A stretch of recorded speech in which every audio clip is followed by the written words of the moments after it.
Okay,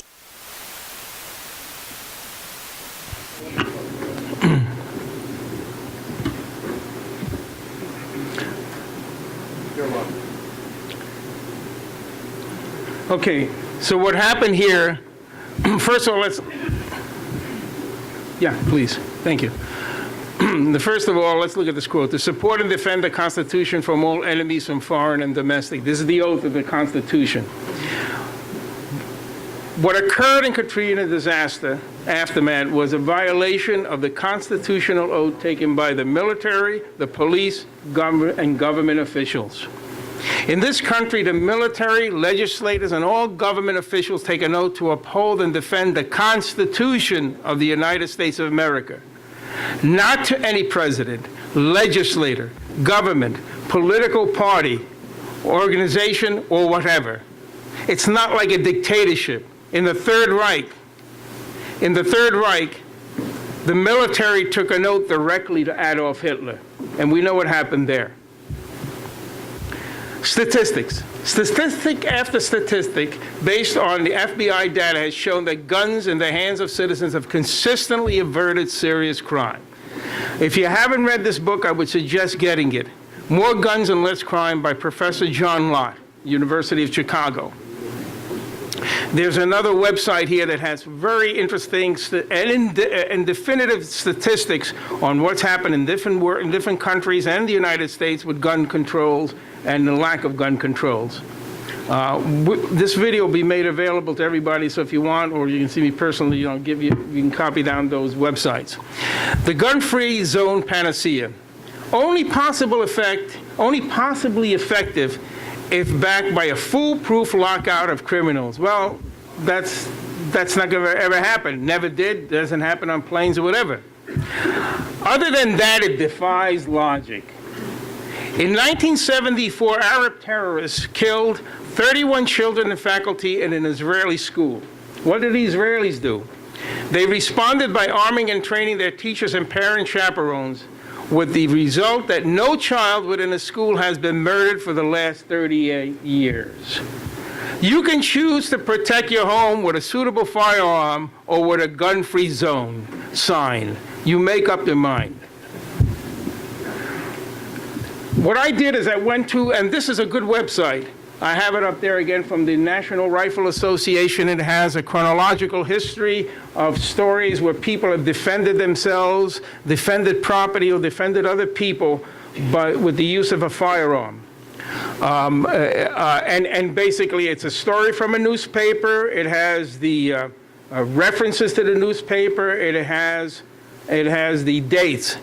What I did is, obviously you can't see what's on the screen, so I just took, for my own curiosity, I went and looked for a year's worth of these incidences, and I focused only on women, children, and seniors that use a firearm for protection. If you can see some of these, you got a 90-year-old veteran, 72-year-old woman defending themselves and their lives. They might have been dead had they not had a firearm to protect themselves. Next slide, please. The reason we oppose any additional federal gun control measures, federal gun control legislation is a pretext for total ban of guns. This is our friend Feinstein from my former, he was senator in my former domicile in California. If I could have gotten 51 votes in the Senate of the United States for an outright ban, picking up every one of them, Mr. and Mrs. America, turn them all in, I would have done it. I could not do that. The votes weren't there. I think that's the end of mine. And I think, go on. Thank you.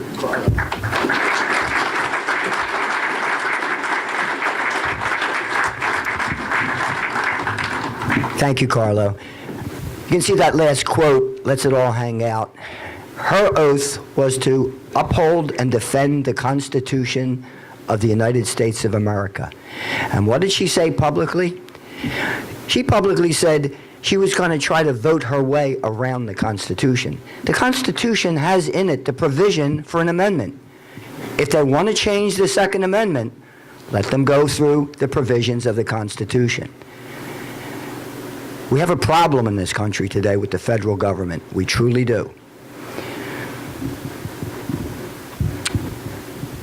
All right, now you know what the problems are. Let's get into some of the root causes of evil, and let's bring Jim Vetter up to talk about some of the root causes of evil and discussions that we've just been having internally in our group as to how we think these could be addressed.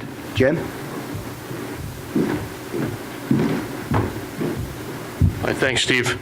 I think Representative Clymer really kind of summed up a lot of the stuff that we got here. He must have actually maybe read the slides, but it shows how close we're in common. As Krauthammer said in the Washington Post, everything, one of these mass shootings has three things in common. The killer, the weapon, not necessarily a gun, but also the cultural climate. And again, I think one of the people said it before, this is such a different place than when we all grew up back in the 40s, 50s, 60s, and even the 70s. And so what, is the issue? Civic life, destruction of values, charitable functions are being pushed out, federal governments come in their place, communities put on the back burner. Decline of the families, whether it's absence of a father or the federal government since the 1960s, making it financially advantageous to not have a family and a father, to provide that control and guidance. Hollywood values, again, glorifying criminals, violence, things like that. Video games, what they do. Again, we played them as kids, but they weren't all controlling. Now it basically numbs them out. There's not the social interaction. A lot of kids are just divorced from reality. So many kids go out and actually just play in the woods and go out and play in the fields with a fishing pole or take a .22 rifle out. It doesn't happen like the way it did when we were growing up. Lax penal codes. The overuse of pharmaceuticals. People having problems, the first thing they do, Xanax. And a lot of these shootings have been related to people on drugs. So again, we're over-medicating our society, causing this problem. And then again, I think this has been hammered home. Proliferation of gun-free zones. All those do is make us soft targets. So, really the issue is us as society. It's not about taking away guns. We've got to get to these root causes and kind of get back to having a much more cultured, ordered society in private. The answer doesn't lie with the federal government. Next slide. So what is the solution? Bottom line is we can't legislate this away. Taking our guns away does not fix all those problems on that preceding slide. And Feinstein and Obama, guess what? They're not going to make things fast. All they're going to do is push an agenda. This is not about safety. This is about using that unfortunate shooting to their advantage. So the real solution, does not rest in Washington. Somebody said it here. Washington has been making things worse for about 3 generations. They really haven't come up with much good in a long time. So we really shouldn't be looking to them for the solution. We should say, listen, you have the enumerated powers that David Saver mentioned.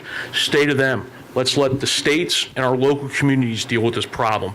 Washington, please stay out of it. So really what we need to have is eliminate schools as soft targets. That's the number one problem. Every one of these situations, these killers went to soft targets and found the ones that were vulnerable. They went in shooting. And what was not there wasn't people to confront them. When those people were ultimately confronted by police officers, when they did come in with their response time, most of them shot themselves. So there's a clear correlation between if somebody's there and they're confronted, these people are cowards and they end. So if there were people armed immediately, they could have been confronted within the first minute. This all would have been shut down. So the key thing is we've got to have schools with armed security, both teachers and trained professionals. That is the only answer. Federal buildings have it. Most private schools have it, especially the ones that are really expensive. Why can't we have that, in our public school systems? And again, the mere knowledge of a person with a gun will prevent violence. Carlos' slides really talked to it. Israel's a great model for it. They had that one shooting 38 years ago. They armed everybody. There's not a problem. That is the only solution. So from what we believe is, as right now is concerned, Gun Owners of America, D.C. needs to stand down. This is really the solution, not taking arms away from law-abiding citizens. And with that, I'll turn it over to William Marsh.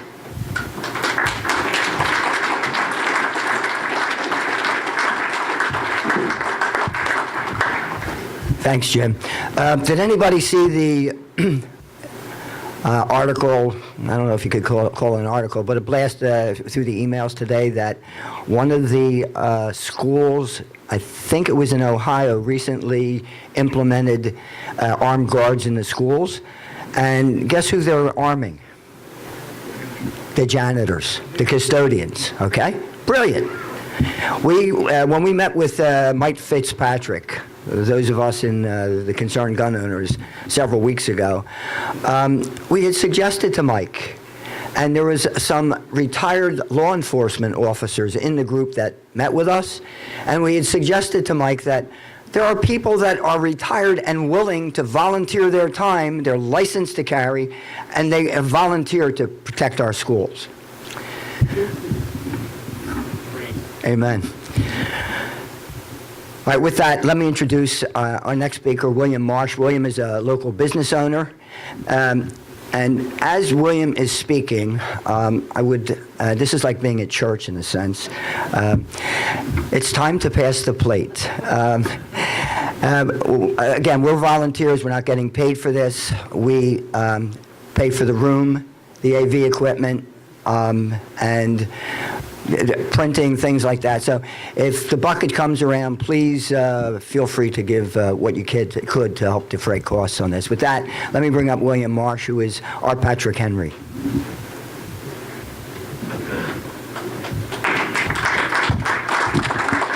Thanks, Steve. Thank you, Steve. Jim Vetter said on his way out that we want D.C. to step down. But if D.C. is to step down, that means we need to step up.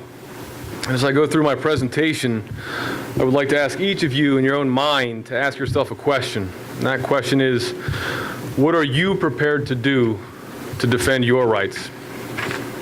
So tonight you've heard the government's intentions as it pertains to guns. Dianne Feinstein said if she could have had the votes, she would have taken the guns. The fact is they'll take your guns if they can.